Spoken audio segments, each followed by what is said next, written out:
Maayong hapon mga kagulay. Ani ana pod ta karon sa atuang vlog sa atuang upuhan. Sa di pa day magpadayon ato ang vlog mga kagulay, palihog subscribe sa atuang YouTube channel, ang Bots Vlog about farming. Karon akong ipakita sa inyo mga kagulay ang atuang upo. So kani atong upuhan mga kagulay medyo idara na jud siya. Pero sige gyapon siya og produce og bunga. So ang ilalo mga kagulay medyo sagbot siya. Pero ako ning gituyo mga kagulay kay perti pa mang inita nga panahon. So kaning sagbot nga sa ilalo mga kagulay makatabang ni siya sa atuang upo. Bugna ang iyang ilalo mga kagulay. So sa dili pa day ko magpadayon mga kagulay, paminawa sa atuang intro.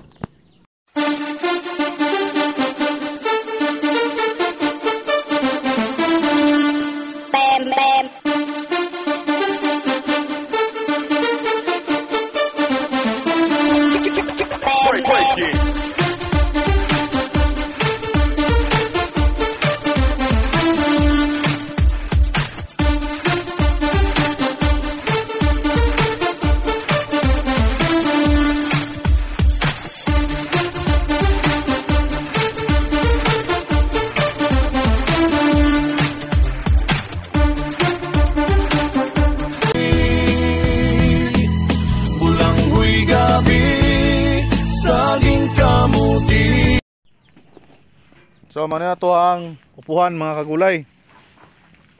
So daghan pa kani siya og bunga. So naa pa gani siya mga tuy-tuy. Gagmay pa siya mga kagulay. Kinahanglan pa siya i-guide kay nagsanga-sanga naman gud siya, mga sangit siya. So diri pud ta dapita mga kagulay. Medyo daghan siya mga laya-laya mga kagulay, kining mga dahon na nga nangalaya. Tungod kay dili na lagi matiman. Ang kuan lang gibuhatan ni mga kagulay, kuan na lang siyang gina-sprayhan, ginabunuhan, insecticide, fungicide o abono. Then akuan lang po ning pasagdahan ning mga laya. So di lang jud nato siya dili lang jud nako siya pakawalaan og fungicide. Every week taga-spray ko kaduha, twice a week, Lunes ug Sabado. So atong harvest ani mga kagulay is every day. Ato ang harvest. Sa upo mga kagulay, mano siya gitawag nga money making. Kada adlaw jud ka mag-harvest. So kani tanan mga kagulay, daghan man tani 200 man tani kapunuan, pag daghan siyang akong gipatay kay sige lang siya og kulot ang sige siya og ang udlot pero kulot ang iyang dahon. So ako sang gipatay kay makatakod man gud siya. So nabuhi ani mga kagulay is mga kapin gatos na lang. So mag-harvest ta kada adlaw ni mga kagulay is 40 kilos, 45 ato ang ma-harvest, 30 kilos ana. So kada adlaw ni siya harveston mga kagulay. Kani ako ang upuhan mga kagulay is trial lang ni siya. Trial. Ako lang siyang gisadihan kung saan pagatiman. Kay first time ko nagtanom og upo. So okay man pud ato ang dagan mga kagulay. Natiman man pud nako. So ako nagplano pud ko nga magtanom na po ko ano yung daghan-daghan, ubay-ubay. Siguro na sa mga 500 kapunuan ato ang itanom. Step by step lang hantod nga magadako ang upuan. So ipakita na ko sa inyo mga kagulay nganong hamis kayo ang ato ang upo. Ano yung mga kagulay? Perti yung hamisa sa ato ang upo. Kanang wa jud sa mga gas-gas tungod sa ato ang gigamit nga mga pang-control sa mananap. Kay gina-injikan mo ni siya gawa sa fruit fly. Naapon ni siya kaning gagmay nga mananap nga inject ani. Mao ni siya nga maghilo-hilo.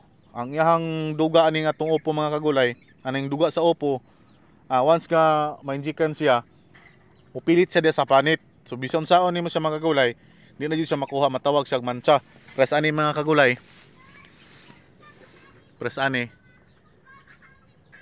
Nasa yellow. Kani. Na-injikan ni siya mananap mga kagulay. Pero at least nga dili siya daghan. Kani dugan din na siya makuha mga kagulay. Yellow na jud na siya. So atong gigamit nga mga chemicals ni mga kagulay, kung mangutana mo, pangutana lang mo, then ato lang tubagon lang ta mo sa comment section. So man ato ang upuhan mga kagulay, medyo gulang na siya. Daghan na siya og mga laya-laya, pero nagapadayon gyapon siya og pamunga. So kaning mga kagulay ginapababa na to para mobitay siya. Daghan na siya bunga mga kagulay. So kaning mga ingon ani pod mga kagulay, sakit po ni siya sa upo. Punggos ni siya mga kagulay. Wala na tingin siya maigo pag spray. Mangong naingon ani ni siya. So ang iyang kauban, okay siya, healthy siya. Then kani pod healthy pod siya. Mga toy-toy niya. So morning atuang upuhan mga kagulay, dili kay siya kining singan pa ni ati manunon. Sprayhan lang, bunuhan. Pero di po ni siya masilbi mga kagulay kung dili abunuhan. Kailangan nabunuhan dyan siya. So natay upo din mga kagulay. Tungod sa kainit sa panahon, mura na siya bayabas. Kini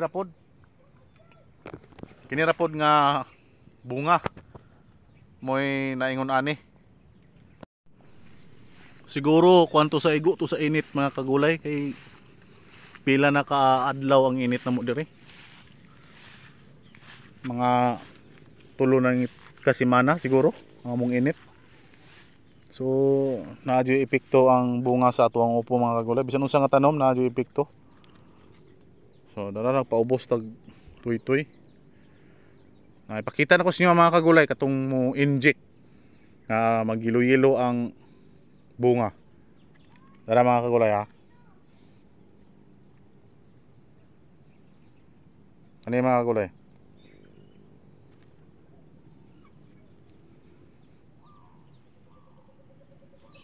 Klaro.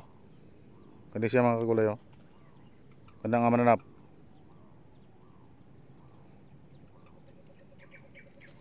Mo ni mo inject nga madaot jud ang tanom. Ana siya.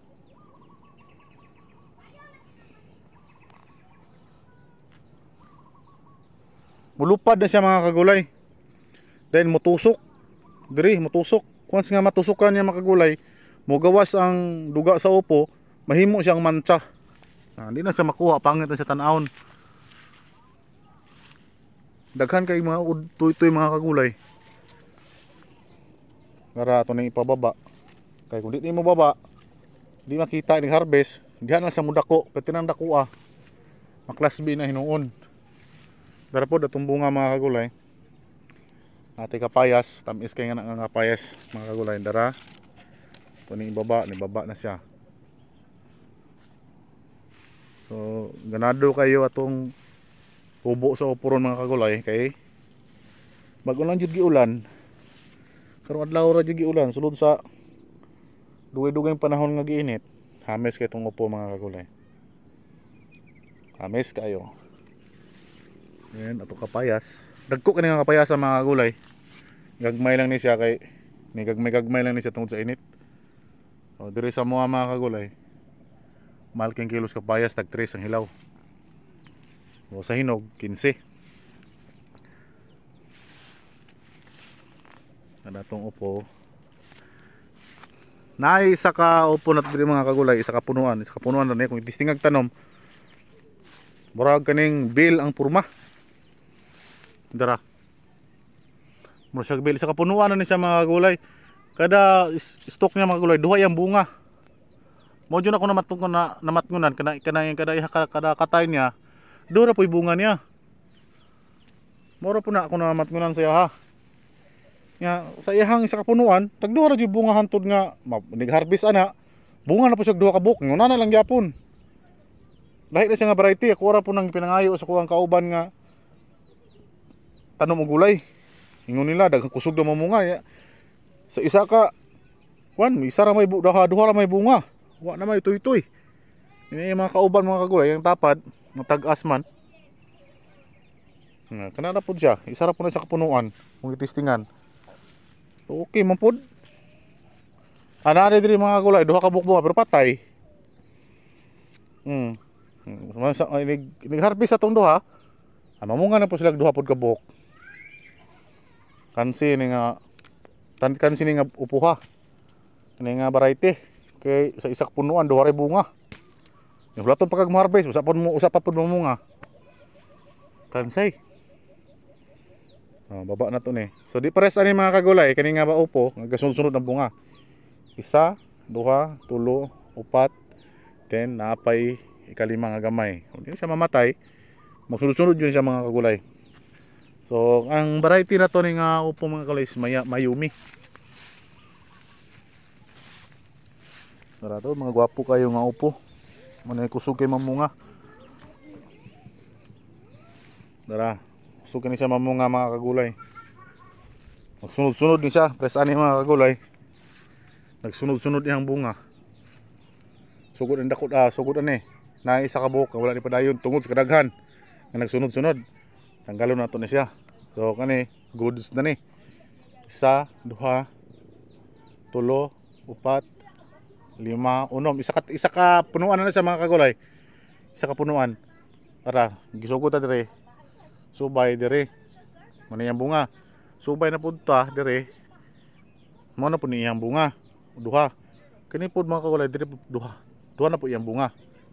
So, hindi kan sa punuan mga kagulay, agi kan aning kaning porsyon lang dire mga kagulay is 5 ka bunga sa isa ka punuan. Ay sa isa ka sanga lang. Yang wala pa ilabot ning na dire mga kagulay, ihagya po ni nga sanga. Kani, ihagya po ni nga sanga. Isa ra ka punuan ani mga kagulay. Katupod isa ra pud sila ka punuan. So isa ka punuan mga kagulay ni bunga siya og tulo, 8 ka bunga. So ang kwan lang wala sila magdungan. Nag-ulos lang sila. So ulos lang sila kadagkuon. Wala sila nagdungan. Apan ang nakalamang mga kagulay mao lagi nga kada adlaw jud ka nimo siya harbison. Pas ganina nag-harvest ko. Gibili na ko ning quarter. Kani pod quarter. Ugmaan ni mga kagulay. Dagko na siya, pwede na siya ma-harvest. So naatay na-missing ako ganina mga kagulay tungod sa pagdali-dali kay ulan. Pakita na ko sa inyo ha. Okay, pag ako ning i-picturean ganina, dara mga kagulay. Quarter pa na siya, dili pa kani siya ingon nga harbisonon jud, pero dapat ani mga kagulay sa ako ani gina-harvest ko na ni. Kani siya. Tagas kayo. Isa. Isa ka pin kadangaw mga kagulay ato ang upo. So man ato ang upo mga kagulay. Man ato ang standing sa tuang upuhan. Wala kayo sa limpyo. Ang mga laya wala ko ginakuha kay tungod sa kadako sa ako ang trabahoon mga kagulay napakoy alagbatihan na ipatulahan. Then sige pa ko og prepare sa tuang ukrahan. So i-update lang tamo ana mga kagulay. Kung naay panahon, mag-videohan ako ang ipakita sa inyo ha. So mao na to mga kagulay. Palihog lang po ko share, comment, kung naamoy ka komento. Then click the notification bell para pod sa mga bag-ong upload ako nga video ma-update mo kanunay. Then ay lang pod mo kalimot pag-subscribe. Mao na po na akong hangyo sa inyo mga kagulay nga subscribe na jud ta kanunay.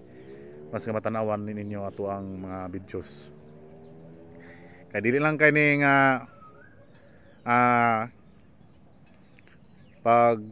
pagpakita na ko sa inyo ha, sa kuha mga gulay, kundi na naputay panahon nga maka adto tag laing gulayan para ma-share po nila ang ilahang mga teknik saon pagpatanom og mga gulay. So daghang salamat. God bless kaninyong tanan.